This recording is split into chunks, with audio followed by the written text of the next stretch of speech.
দেখেন ঢাকা বিশ্ববিদ্যালয়ের শিক্ষার্থী প্রায় এখানে যারা আছে প্রত্যেকে একমত হবে যে আমরা এখানে আসবার পরেই দেখে আসছি যে সোহরাওয়ার্দী উদ্যানে মাদকের কারবারি হয়, গাঁজা আসর বসে, এখানে অসামাজিক কার্যকলাপ হয় এবং সন্ত্রাসের আখড়া রাতের বেলায়। তো এই ক্যাম্পাসটা, এই এরিয়াটাকে ঢাকা বিশ্ববিদ্যালয়ের শিক্ষার্থীদের নিরাপত্তা প্রদানের জন্য এটাকে নিয়ন্ত্রণ করতে হলে একটাই সমাধান ছিল, এই গেটগুলো লক করে দেওয়া রাতের বেলায় এবং এখানে সকল ধরনের সিন্ডিকেট এবং অসামাজিক কার্যকলাপ পার্মানেন্টলি বন্ধ করে দেওয়া, ওইখানকার তত্ত্বাবধানের আওতায় নিয়ে আসা। কিন্তু ইউনিভার্সিটি প্রশাসন এটা উদ্যোগও নিয়েছিল বটে। এই উদ্যোগ ছিল ক্যাম্পাস চারপাশে লক করে দেওয়া, বহির্গত ঢুকতে না পারা, সোহরাওয়ার্দী উদ্যানের গেটগুলো লক থাকা। কিন্তু দুঃখজনক হচ্ছে শিক্ষার্থীদের একটা গ্রুপ একটা পলিটিক্যাল হীন উদ্দেশ্যে এবং শিক্ষকদের একটা গ্রুপের মবের মুখোমুখি হয়ে ইউনিভার্সিটি প্রশাসন এই উদ্যোগ থেকে ব্যাক করতে বাধ্য হয় এবং চারপাশে যে কন্ট্রোল সিস্টেম ছিল সেটাকে মানে ধীরে ধীরে বিশ্ববিদ্যালয় প্রশাসন আস্তে আস্তে মানে স্লো মোশন আগায়। ইভেন একটা গ্রুপকে দেখেছি আমরা সোহরাওয়ার্দী উদ্যানের এই গেটের তালা ভাঙতে দেখা যায়, যে এটা তারা ইজিলি অবাধ যাতায়াত নিশ্চিত করবার জন্য। এটা খুবই হীন কাজ এবং ইউনিভার্সিটি প্রশাসনের ব্যর্থতা হলো এই ছোট্ট একটা গ্রুপের মুখোমুখি হওয়ার পরে তারা ঘাবড়ে গিয়ে তাদের নিরাপদ ক্যাম্পাসের উদ্যোগটাকে তারা আর কন্টিনিউ করে নাই এবং এখান থেকে ব্যাক করছে শিক্ষার্থীদের পালসের বিরুদ্ধে। মানে শিক্ষার্থীদের দাবি যেটা ছিল যে নিরাপদ ক্যাম্পাস, সেই নিরাপদ ক্যাম্পাসের দাবি থেকে সরে আসছে ইউনিভার্সিটি প্রশাসন। এটা একটা ব্যর্থতা। এখন ইউনিভার্সিটি প্রশাসনের দায়িত্ব হচ্ছে এ ধরনের কোনো গ্রুপ, কোনো মব তার পলিটিক্যাল হীন উদ্দেশ্যে কিংবা মাদকের ব্যবসা কন্টিনিউ করার জন্য কিংবা অন্য কোনো উদ্দেশ্যে যদি এ ধরনের নিরাপদ ক্যাম্পাসের প্রজেক্টের বিরুদ্ধে গিয়ে দাঁড়ায়, সেটা আমল না দিয়ে পুরোপুরিভাবে নিরাপদ ক্যাম্পাস নিশ্চিত করাটা ইউনিভার্সিটি প্রশাসনের দায়িত্ব। সোহরাওয়ার্দী উদ্যানের ভিতরে একটা শিক্ষার্থী যেখানে মানে অনিরাপদ একটা জায়গা হয়েছে,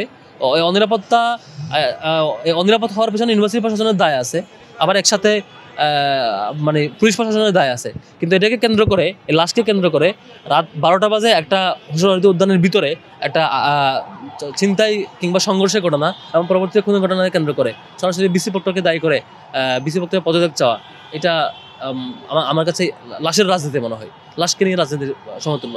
আমার মনে হয় লাশকে নিয়ে এ ধরনের হিন্দু রাজনীতি করার সুযোগ নেই। আর সাধারণ শিক্ষার্থীরা, আমার বিশ্বাস সাধারণ শিক্ষার্থীরা এই ধরনের এখানে দুইটা ইস্যুতে প্রাইম ফ্যাক্টর হবে। একটা হচ্ছে আর কোনো সাম্য যাতে খুন না হয় সেজন্য নিরাপত্তা নিশ্চিত করা, আর হচ্ছে এই সাম্য খুনের বিচারটা নিশ্চিত করা। এই দুটো দাবি প্রাইম হওয়া উচিত। এইটা পুলিশ প্রশাসনের দায়িত্ব। এখন পর্যন্ত আমরা সিসিটিভি ফুটেজ আমরা পাই নাই ঘটনা কীভাবে ভিকটিম অপরাধীকে গ্রেফতার করেছে শুনেছি, কিন্তু পুলিশ প্রশাসন এখনও পর্যন্ত টোটাল ঘটনা নিয়ে আসে না। আমরা যদি এই চক্রটা কখন ঢুকেছে, একসাথে ঢুকেছে কিনা, পরে ঢুকেছে কিনা, রাস্তায় কোনো ক্ল্যাশ হয়েছে কিনা, ভিতরে একসাথে বসছে কিনা, বসলে কী হয়েছে তাদের মধ্যে, ঘটনা কীভাবে সূত্রপাত হয়েছে, প্রত্যেকটা ঘটনা যদি সিসিটিভি ফুটেজ পাওয়া যায় তাহলে আমরা নিশ্চিত হবো এটা ঘটনা কীভাবে ঘটেছে। এটার সুষ্ঠু তদন্ত ছাড়া আমি এ ধরনের কোনো মন্তব্য করতে চাই না। কারণ একটা হত্যাকাণ্ড ঘটেছে, আমাদের ভাই তিনি চলে গেছেন, এটা একটা মর্মান্তিক বিষয়। এ ধরনের ইস্যুকে কেন্দ্র করে এটাকে কোনো দিকে ডাইভার্ট করে এখান থেকে আসলে কোনো রাজনৈতিক মানে ইস্যু তৈরি করা বা রাজনৈতিক ফায়দা হাসিল করা, এটা আমার কাছে খুবই নিন্দনীয় একটি বিষয়। আমি যে দাবিটি জানাচ্ছি যে এটা সুষ্ঠু তদন্ত হতে হবে, এটার সাথে যারা জড়িত, যে কারণে এই ঘটনাটি ঘটানো হয়েছে তার যথাযথ বিচার হতে হবে। টিন শেড এখানে লাগানো হয়েছিল, কিন্তু পরবর্তীতে এটা বইমেলার সময় খোলা হয়, পরবর্তীতে সেই ইঞ্জিনিয়ার এটাকে আর লাগাননি।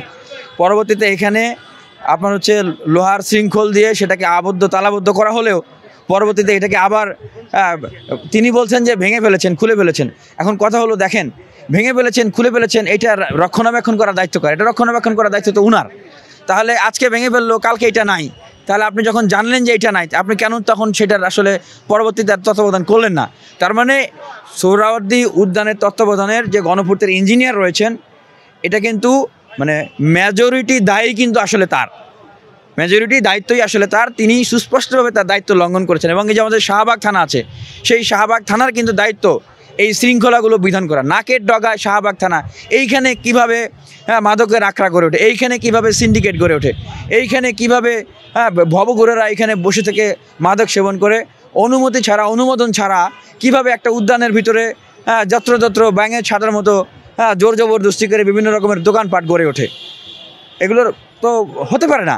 ভবঘুরের সিন্ডিকেটকে উচ্ছেদ করতে হবে এবং এইখানে ব্যাঙের ছাতার মতো যে অনিয়ন্ত্রিত যে দোকানপাটগুলো যেগুলো আছে সেগুলো কোনো কিছু থাকবে না। সোহরাওয়ার্দী উদ্যানকে নিরাপদ করতে হবে, সেখানে আলোর ব্যবস্থা করতে হবে। সন্ধ্যা 7টা 8টার পরে সোহরাওয়ার্দী উদ্যানে কোনো কাজ আছে?